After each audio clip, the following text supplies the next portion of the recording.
Good evening, everybody. Welcome to the Licensing Committee on the 18th of June 2025. As always, can I remind you to use your microphones when speaking, as the meeting is being webcast. And the first item on the agenda is the appointment of a vice chair for 2025-26. Do I have a proposer? I'm happy to propose. Thank you, Councillor Hill. Thank you. Oh, who are you proposing, please? Councillor Simon Marlowe.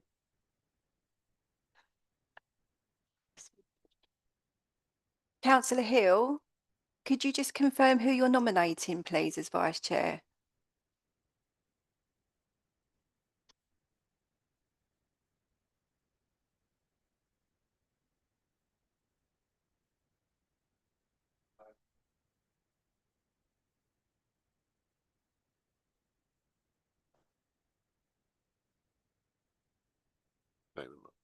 And do we have a seconder? I'm very happy to second that. Thank you. Do we have any other nominations? No. Okay, can we take that to a vote? All those in favour for Simon Marlowe to be our vice chair for the year? And any against? And any abstentions? Thank you, that's carried. Do we have any apologies for absence? We have an apology from Councillor Townsend. Thank you. So item 3, we've got the minutes from the Licensing Committee on the 19th of March 2025. They're on pages 5 to 11 in the main agenda pack. Has anybody got any comments or corrections for those minutes? So do I have a proposer to enable me to sign the minutes as a true record? Thank you, Councillor Cox. And a seconder? Councillor Hill. So can we take a vote? All those in favour? Any against? Any abstentions? Okay. And continuing with minutes, item 4, the minutes of the Licensing Subcommittee on the 22nd of April 2025 at 10 a.m. on pages 2 to 12 in the supplementary agenda pack. So the 3 councillors who are on that panel is Councillor Defthley, Councillor Marlowe and Councillor Redfern. So we need one of those to propose and one to second those minutes as correct. I propose. Thank you, Councillor Redfern. I'll second that. Definitely. So could we have a show of hands to enable me to sign those minutes, please? All those in favour? Any against? Any abstentions? Thank you, that's carried. Item 5, we've got the minutes of the Licensing Subcommittee on the 22nd of April 2025 at 2 p.m. on pages 13 to 20 in the supplementary agenda pack, which was restricted.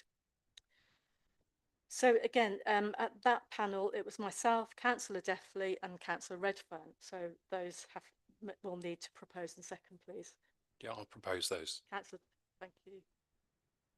And Councillor Redfern. This time I'll second. Thank you. So all those in favour of me to sign those minutes, please. All those in favour? Any against? Any abstentions? That's great. Thank you very much. Okay. Item 6, Chair's announcements. First, I'd like to welcome our new members to the committee, Councillor Holt and Councillor McAndrew. You're very welcome. You may have noticed fleetingly that refresher training was added to tonight's agenda, but then we had a second thought that perhaps we should ask yourselves what you would like refresher training on, or if there's anything specific that you'd like to go into more detail. So have a think, and Oliver will email you in the next week or so to come up with ideas of anything that you'd like to consider. We also felt that another meeting or two will probably be quieter than this one, so it won't hold us here quite as long. So please answer that email when it comes. Okay. Item 7, are there any declarations of interest? No, thank you. Item 8, review of licensing activity for Q4 of 2024-25 financial year, pages 12 to 22 in the main agenda pack. And Gina Wynne, our licensing enforcement officer, will introduce a report. No. Oh, sorry.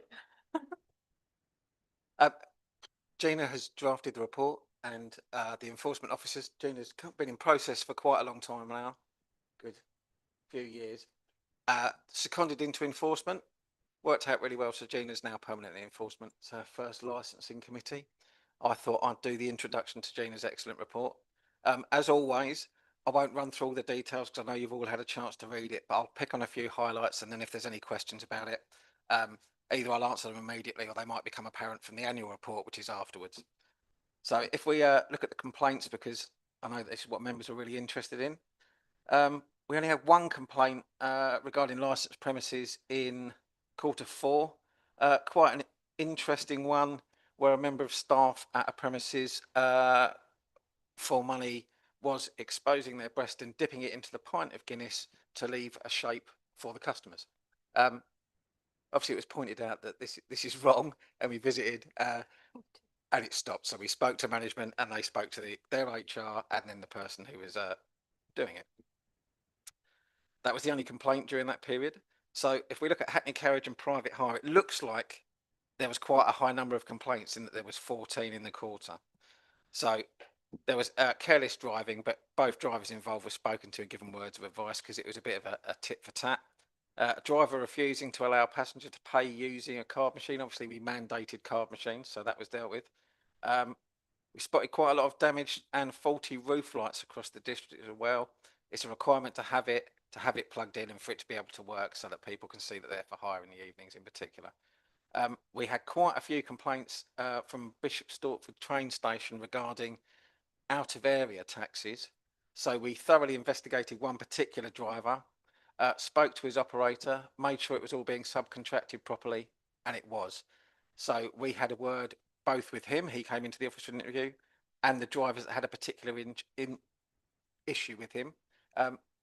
So we spoke, cleared it up, the complaints have stopped. He's still operating in our district, he's still licensed elsewhere, but what he's doing is perfectly lawful, and our trade now understand that. So they're getting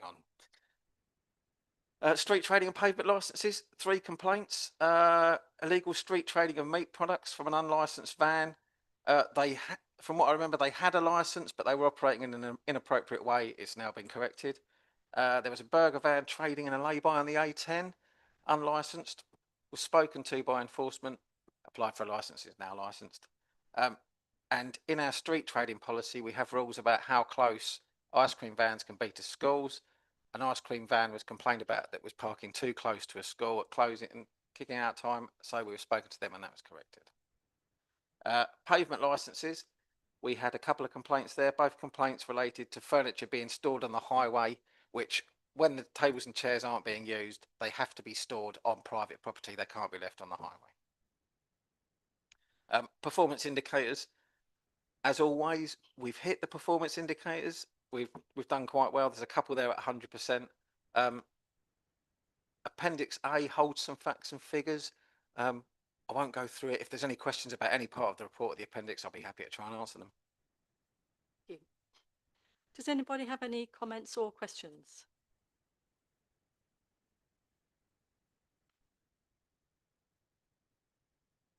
No?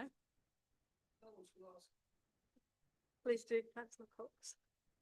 So you'll be aware that the sex offender scandal in Rochdale involved taxi drivers, and as a result their licensing is much more strict than it used to be, and taxi drivers have been licensing in Wolverhampton because it's cheaper, which we could do with something a bit more joined up. Is there any evidence of Wolverhampton taxis plying for trade in our district? We do have operators that use Wolverhampton licensed vehicles. Wolverhampton are currently consulting on their policy. I haven't got round to responding, but I will respond on behalf of the authority, and I chair Hearts and Beds licensing group, so for Hertfordshire authorities in general. I know the licensing manager from St Albans has in a nicest possible way, FOI'd them several times to try and get facts and figures about what they're doing. In fairness, you're right. They're going there because it's cheaper. I got into a taxi in Welwyn Garden City. They obviously don't know me, so I asked a couple of questions. I went, "Oh, Wolverhampton vehicle, why is that?" And he went, "Oh, well, it's really cheap, and they only see me once, so I only have to drive to Wolverhampton once. So it is ridiculously cheap. The authority is making millions."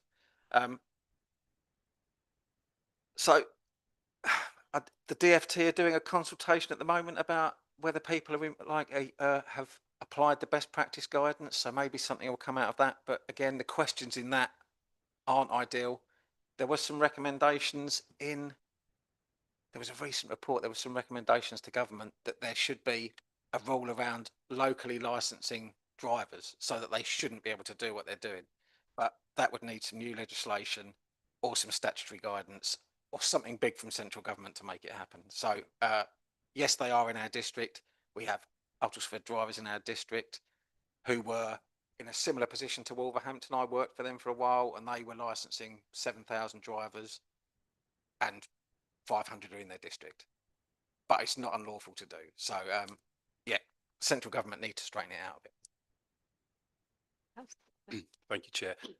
Yeah, I'm just looking at the transfer of premises licence, and I know this occasionally comes up in the subcommittee, and I don't want to be too suspicious about this sort of activity, but is it a way of getting around enforcement, in your opinion?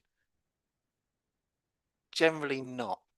So if we look at a recent review of a festival, they tried to transfer the license away, but the review continued because it's about the license and how you're going to operate it. So sometimes it looks as if it may be they're closing a company, not to do with a licensing reason, but because it may have run up some debts, and they transfer the license into a company that's been open 2 days later. It's, as long as it's all done properly, that side of things isn't for us. So I don't think it's people trying to avoid enforcement. It may be trying to avoid other things sometimes. And sometimes it's just genuinely they've sold the premises. I would assume the majority of the time. Okay, so the recommendation is that members review and comment on the licensing activity from the fourth quarter of the 24-25 financial year, 1st of January 25 to the 31st of March 25. So could I have a proposer, please? Councillor Smith, thank you. And a seconder? Councillor Marlowe, thank you. Could we take a vote on that recommendation, please? All those in favour? Any against? Any abstentions? No. Thank you. So that's carried. So item 9 is the review of annual licensing activity in the financial year 2024 to 25 on pages 23 to 32 in the main agenda pack. So I take it's Oliver Rawlings will introduce this. Thank you. So we provide annual reports each year to allow members of the licensing committee to compare work done with previous years and see if there's any particular trends. It's interesting to look at license numbers for some of the lower application things as well. So members will note from Appendix A that generally the number of applications and the number of licenses we have year on year is fairly consistent. But I'll highlight a few points that might be of interest. So if we look at Licensing Act 2003 stuff, variations were down by 2/3 from 13 the year before to only 4 this year. The flip side of that is minor variations nearly doubled, so they went from 9 to 17.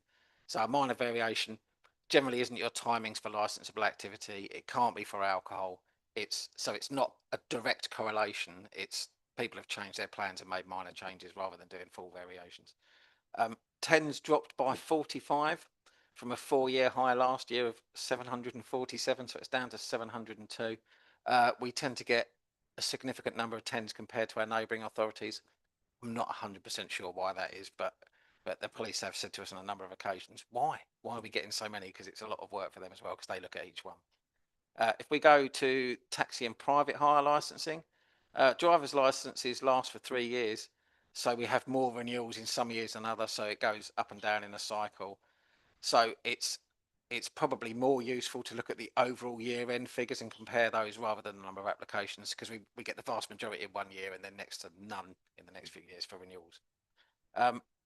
As highlighted in the quarter Q4 report, no licensing record points were issued in Q4. The main contributing factor to the points not being issued were we had some vacant posts, which are obviously filled now. So I know the next annual report, there will be more licensing record points coming through due to the work that the team's doing. Whilst driver numbers have remained consistent, the number of Hackney carriage vehicles has dropped despite the limit being increased by this committee a period ago.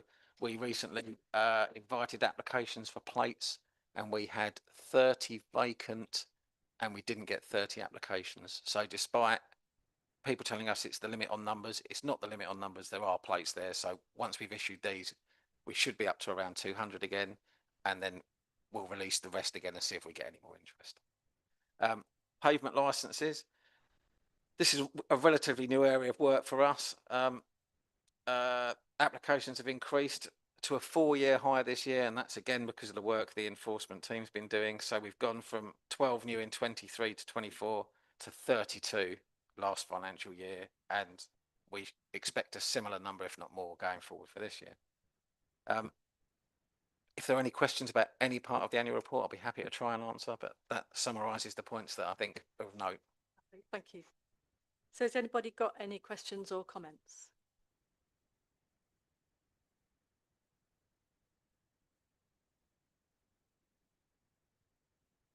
I'd like to have, we know that your department struggled with staff for some time and it's made a great recovery, and it reflects in the figures as well. So well done to you and the team. So thank you. Anything else? Okay, thank you. So our recommendation is that a members review and comment on the licensing activity financial year 24-25. Could I have a proposer, please? Councillor Cox, thank you. And a seconder? Councillor Smith, thank you. So all those in favour? Any against? And no abstentions. Thank you. So that's carried. So item 10, consideration of the revised draft statement of gambling principles 2025 to 28, pages 33 to 88 of the main agenda pack. So Oliver, would you like to introduce it? Firstly, I'd like to apologise. It's quite a dry read, the policy. So if you made it all the way through in one sitting, really well done. I know I didn't initially. So as detailed in the report, we're required to have a statement of gambling principles, which is often referred to as a gambling policy. It's sort of interchangeable, but the legislation says statement of gambling principles. And this must be reviewed periodically. Whilst these sites historically has low numbers of gambling licenses, as illustrated in the report, it is still important to have a robust statement of principles should applications for other types of premises come our way. Just because it may be low volume doesn't mean the activity they're asking to do is low risk, so we appreciate that. East Herts has a low number of complaints regarding gambling as well. I've looked over the last 5 years to try and map what gambling complaints we've had. The only thing we've received in the last 5 years, and it's possibly not even one a year when you look at it, is issues around poker being played in licensed premises. So pubs and snooker halls. That's not something that's regulated by us as long as it stays below a certain limit. So they don't need any sort of license or permission for us to put on poker evenings. Looking at the complaints, it seems to be people complaining about too high a stakes being played for, and it doesn't seem to ever have been the person that won that's complained, which is ironic. But so we've visited snooker halls and other various places and had conversations with licensees about stakes. We've turned up and poker games have stopped the second we've walked in and someone knows who we are. The compliance is generally there. Less than 5 complaints in 5 years. Nothing about our betting shops, nothing about small society lotteries, nothing about gaming machines. We don't have a bingo license. We don't have a family entertainment centre, which is arcade machines. So we don't have those issues. But having a robust statement of policy means if someone does apply, they should comply with our principles and we can put the appropriate controls in place. So since the last statement of principles was published, there hasn't been any substantial changes to the relevant legislation or the guidance.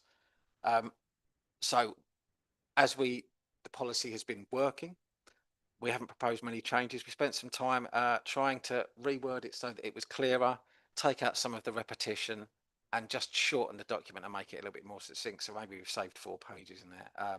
But nothing has changed that would require us to make a significant change to the policy. We'll still consult on it. That consultation will go out to, it's open to the public, but it will go to anyone who holds a gambling license with us. All of our licensed premises that may be doing poker, so it may affect them. And equally, we engage with people that deal with gambling harm as well. So we can get their opinion and try and get a feeling for what sort of gambling related harm there is. From what we've seen historically, now that everyone's got a casino in their pocket, it isn't the fixed odd betting machine in the betting shop. It isn't playing for thousands of pounds in the back room of a pub. It's someone getting their phone out while they're sat having a pint and blowing all their wages. That doesn't sit with us. That sits with the Gambling Commission. It's like a 2-tier system. So they deal with the operators that operate those internationally. So yeah, our policy doesn't deal with that sort of thing, but would deal with the types of licenses that can be applied to for us. Thank Thank you you, very much. Okay, so any comments or questions?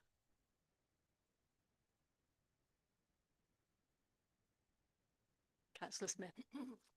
I don't think there's an awful lot to say. I think my main kind of, as I was skim reading it, was that the changes aren't substantive. And if they're in response to a policy that's already been shown to be working, then I'm happy with it in the form that it's submitted. Any other?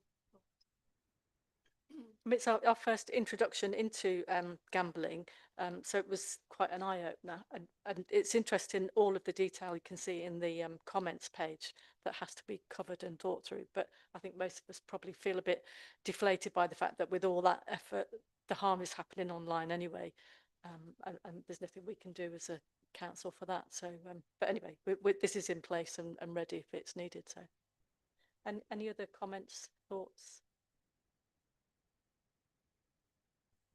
Okay, so our recommendation is that prior to public consultation, members review and comment on the draft statement of gambling principles for consideration of the executive member for planning and growth. Could I have a proposer, please? Councillor Marlowe, and a seconder, Councillor Redfern. Thank you. So all those in favour? Any against? And no abstentions. Thank you. That's carried. Item 11, urgent business. There are no urgent items, and so that concludes tonight's meeting at 7:23. Thank you.